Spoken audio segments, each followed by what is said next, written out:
guys, and welcome to day 15. This is the last day of the program. Our scale of the day is C flat major, which has 7 flats, B, E, A, D, G, C, F. And those scale intervals are C flat is our tonic, D flat is our major second, E flat is our major third, F flat is our perfect fourth, G flat is our perfect fifth, A flat is our major sixth, B flat is our major seventh, C flat is our perfect eighth. The scale degrees is C flat is our major is the tonic, D flat is our supertonic, E flat is our median, F flat is our subdominant, G flat is our dominant, A flat is our submedian, B flat is our leading tone, and C flat is our octave. Our triad chords is our one chord is the C flat major, C flat, E flat, G flat. Our 2 chord is the D flat minor, D flat, F flat, A flat. Our 3rd chord is the E flat minor, E flat, G flat, B flat. Our 4th chord is the F flat major, F flat, A flat, C flat. Our 5th chord is G flat major, G flat, B flat, D flat. Our 6th chord is A flat minor, A flat, C flat, E flat.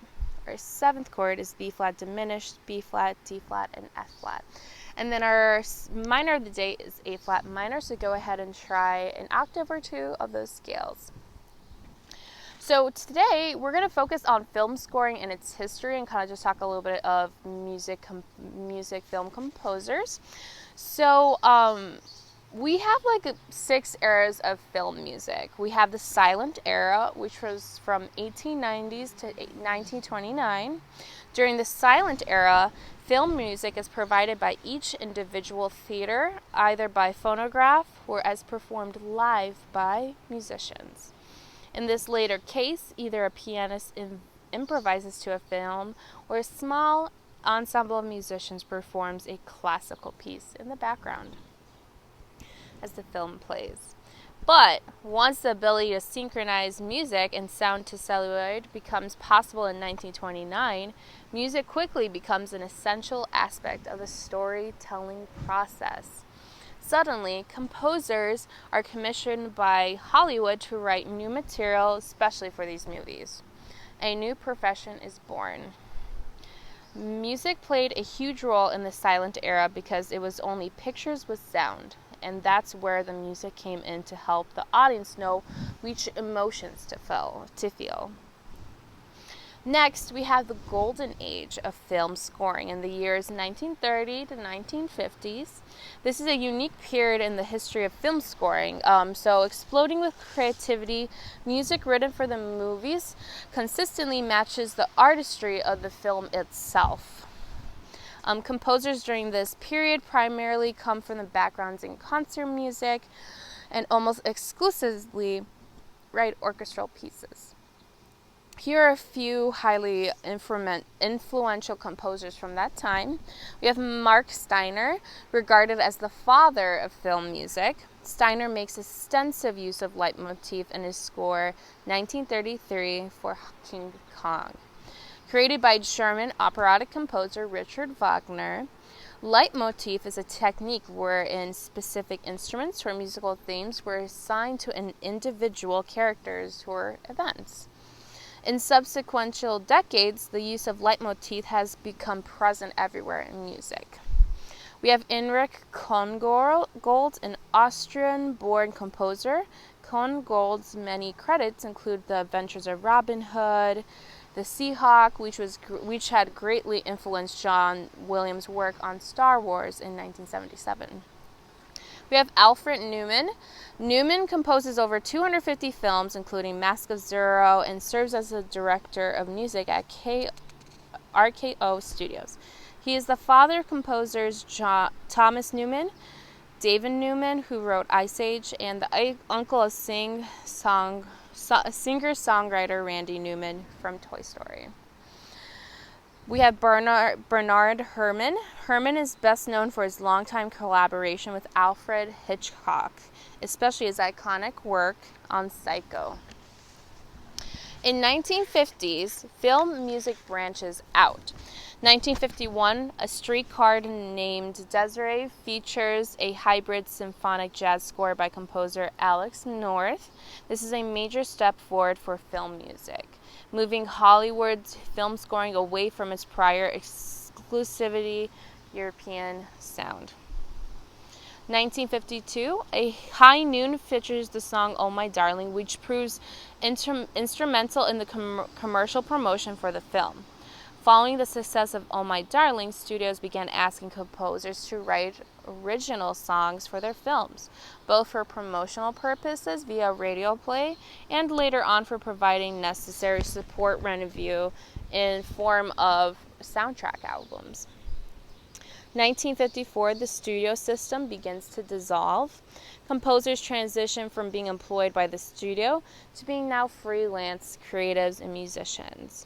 But unlike other conductors and instrumentalists, film composers do not belong to the American Federation of Musicians, a fact that would have long-term consequences later on. 1958, we have Miles Davis's contribution to the French noir film Elevator to the Gallows, which is notable for a few reasons. Gallows is a jazz score in its purest form, having been scored with a trio of musicians improvising to the screen. Whether or not you've seen the film, you are likely to associate jazz or the trumpet with film noir, and this film is a big reason why. Lastly, Miles Davis's work on Gallows makes him one of the earliest African-American film composers, paving the way for later artists like Quincy Jones, Herbie Hancock, and Terence Blanchard to follow in his footsteps. Up until the 1950s, film music has been entirely symphonic, so like classical genre. In the 1950s, however, jazz opened up the industry up to a vast and new world of possibilities. Although it had been used for musicals and animated films, it has never been used in mainstream genre films of the 1930s and 1940s. The use of jazz not only contemporized the sounds and themes of movies, but fewer musicians were needed, thus making orchestration less expensive. In 1960s, we have pop, jazz, and westerns. Elmer Bernstein's score, The Magnificent Seven, and Ennio Morricone's work on Sergei Leone's Darler's trilogy are among several new, now classical Western scores. Jazz composers Henry Mancini and Lalo Schifrin, best known respectively for the Pink Panther film series and CBS's Mission Impossible, do their part to keep jazz relevant in film and TV.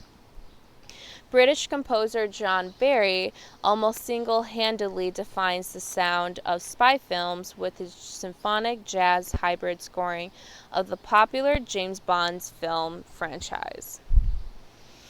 1962, Maurice Jarre's lush score on Lawrence of Arabia creates the template for all future desert soundtracks, fusing of exotic Middle Eastern scales with sweeping string melodies. While there are many examples of Jarre's influence on later films, one of the best examples is Jerry Goldsmith's score for 1999's The Mummy. We have 1967, the soundtrack to Mike Nichols' The Graduate is created almost entirely by licensing songs that had nothing to do with the movie itself. The film's only original song, Simon and Garfunkel's Mrs. Robinson, is a #1 hit. This practice continues to influence Hollywood's approach to film music for decades.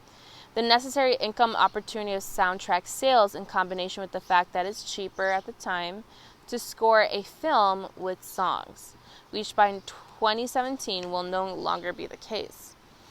And this makes this method a highly attractive strategy for studios. 1968, Alex North's score for Stanley Kubrick's 2001, A Space Odyssey, is replaced with the director's temp track, comprised of classical pieces like Strauss's Also Sprach Zarathustra. The soundtrack album is a huge commercial success and is one of the earliest examples of what composers will refer to as temp love.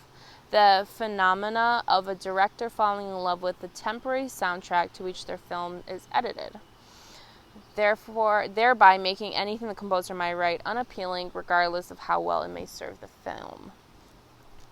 In 1970s, we have synths and John Williams.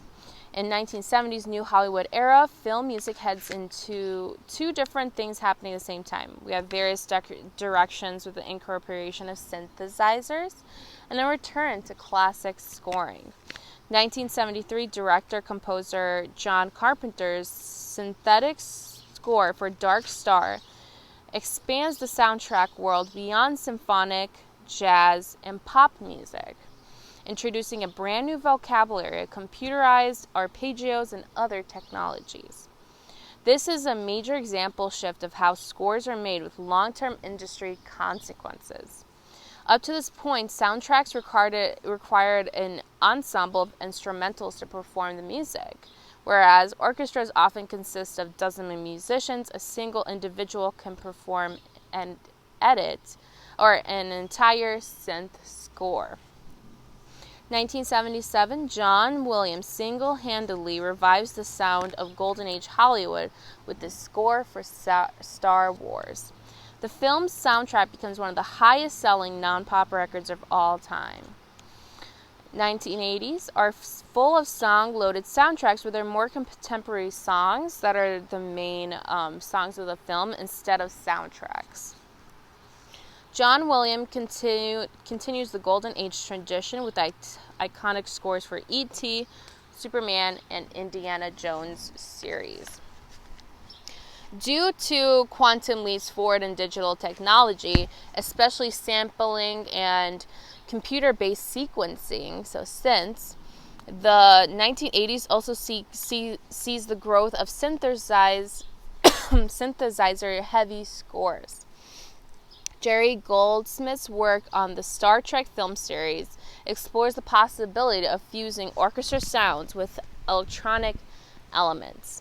In 1989, we have Hans Zimmer make his mark on the sound of Hollywood films with his score for Ridley Scott's Black Rain, which soon becomes a popular temp track for action cinema. Zimmer continues to be influential thanks to his extensive and innovative use of technology and hybrid collaboration approach to music production.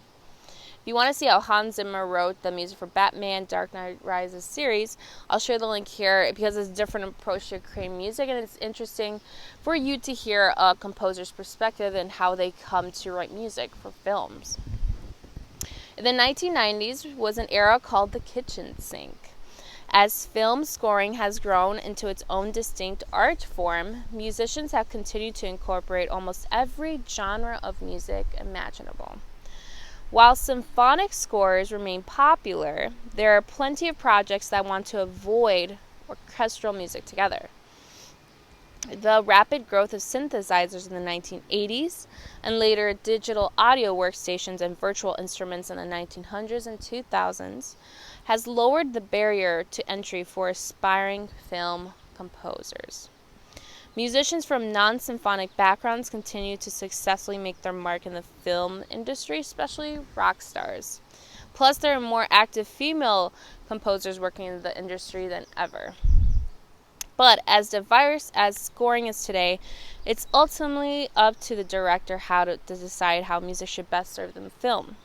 But the ability to make informed decisions about music that should come from strong points of reference and study.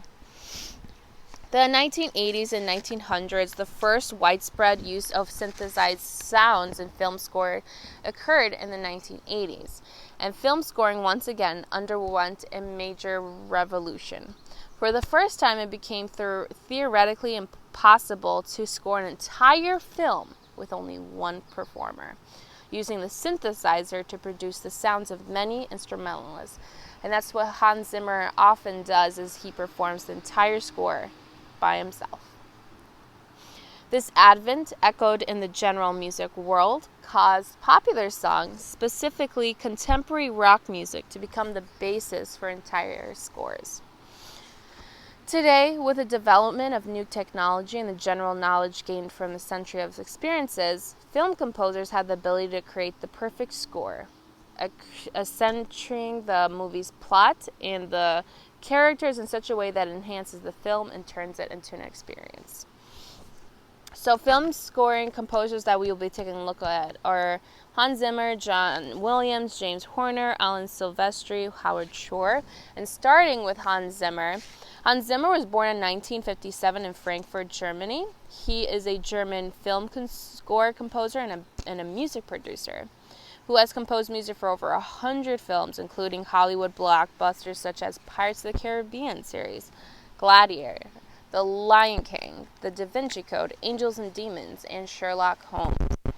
Zimmer spent the early part of his career in the United Kingdom, moving to London as a teen before moving to the United States. Zimmer began his career playing keyboards and synthesizers. He is the head of the film music division at DreamWorks Studios and works with other composers through the company which he founded, Remote Control Productions. His work is notable for integrating electronic music sounds with traditional orchestral arrangements. On one of the films Zimmer was working on, The Power of One, Zimmer traveled to Africa in order to use African choirs and drums in the recording of the score.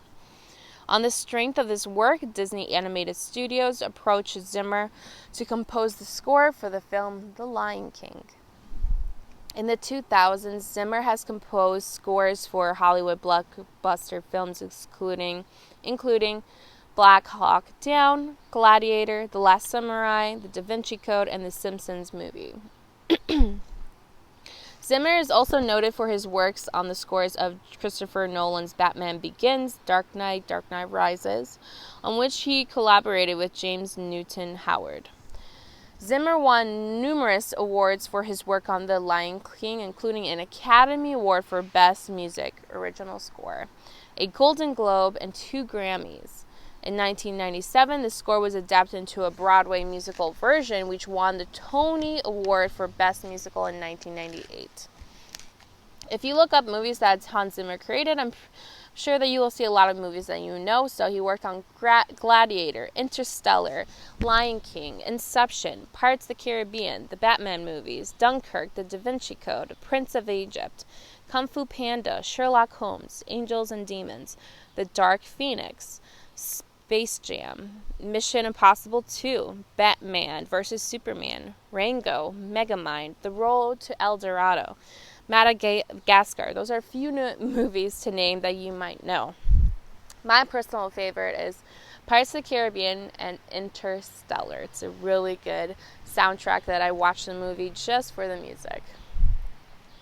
Another top famous film score composer is John Williams. John Williams was born in New York City in 1932. Williams, who studied at Juilliard, worked as a jazz pianist and studio musician before starting to compose for television and film. His career took off in the 1970s.